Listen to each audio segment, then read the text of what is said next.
지난 시간에는 모세의 결단과 운명의 갈림길에 대해 이야기했습니다. 왕궁에서 자란 히브리인의 아들 모세, 그는 자신의 민족이 고통받는 모습을 더 이상 외면하지 못했습니다. 결국 히브리 사람을 학대하던 애굽 사람을 쳐 죽이고 맙니다. 정의를 향한 선택이었지만 그 결과는 도망이었습니다. 하루아침에 왕자의 자리는 사라지고 모세는 쫓기는 신세가 됩니다. 바로는 그를 죽이려 했고 모세는 이집트를 떠날 수밖에 없었습니다. 지난 시간 우리는 그 장면에서 멈추었습니다. 그리고 오늘 그 이후의 이야기를 이어가 보겠습니다. 모세는 광야로 향했습니다. 미디안 땅, 이집트의 화려함과는 전혀 다른 세상. 왕궁의 대리석 바닥 대신 모래와 돌이 그의 발밑을 채웠고 군사들의 호위 대신 광야의 바람이 그를 둘러쌌습니다. 그곳에서 모세는 우물가에 앉아 있었습니다. 아마도 지쳐 있었을 것입니다. 몸만이 아니라 마음도. 내가 옳았던 걸까? 하나님은 왜 침묵하시는 걸까? 내 인생은 여기서 끝난 걸까? 그때 미디안 제사장 이드로의 딸들이 양떼에게 물을 먹이기 위해 우물로 나왔습니다. 그러나 다른 목자들이 그들을 쫓아내려 했습니다. 모세는 다시 한번 움직입니다. 도망자의 신세였지만 그의 마음속 정의감은 여전히 살아 있었습니다. 그는 그들을 도와 양떼에게 물을 먹이게 합니다. 그 일로 모세는 이드로의 집에 초대되고 십보라와 결혼하게 됩니다. 가정을 이루고 아들을 낳고 이제 그는 완전히 새로운 삶을 살게 됩니다. 그리고 모세는 양을 치는 목자가 됩니다.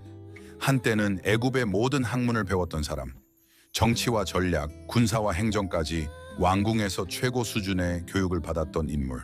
그러나 지금 그는 광야에서 양떼를 이끄는 목자입니다. 화려함은 사라졌고 박수도 명예도 없습니다. 성경은 이 시간을 단 몇 절로 지나갑니다. 하지만 그 시간은 무려 40년이었습니다. 40년, 한 세대가 지나갈 만큼 긴 시간. 사람의 눈에는 잊혀진 시간처럼 보입니다. 그러나 하나님의 시간은 다르게 흐릅니다. 광야는 실패자의 피난처가 아니라 지도자를 빚어내는 연단의 자리였습니다. 광야에서 모세는 기다림을 배웠습니다. 양은 빠르게 움직이지 않습니다. 앞서 달려가도 따라오지 않고 뒤에서 재촉해도 서두르지 않습니다. 그저 천천히 목자의 음성을 따라 움직입니다. 앞으로 모세가 이끌어야 할 이스라엘 백성도 그와 같았습니다.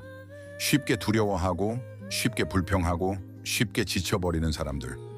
하나님은 왕궁에서 리더십을 배우게 하지 않으셨습니다. 광야에서 인내를 배우게 하셨습니다.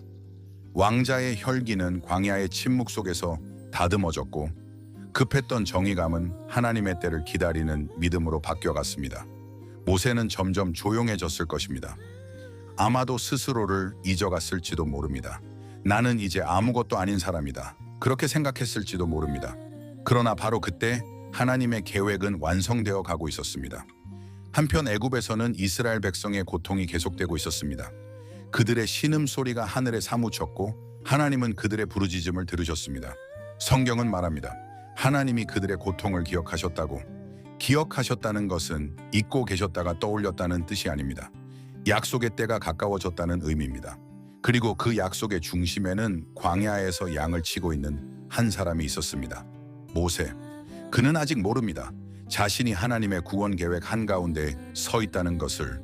어느 날 여느 때와 다름없는 하루처럼 시작되었습니다.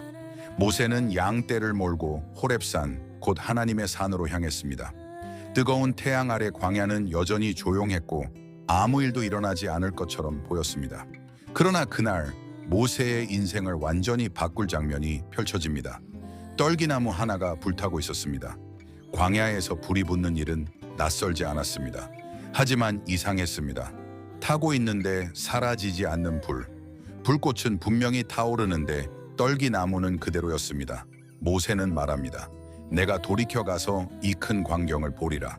그가 발걸음을 옮기는 순간 하나님의 시간이 움직이기 시작합니다. 40년의 침묵이 하나의 부르심으로 이어지는 순간. 왕궁에서 준비된 40년, 광야에서 준비된 40년, 이제 하나님의 사명이 시작됩니다. 다음 시간에는 불꽃 가운데서 들려온 음성, 모세야, 모세야.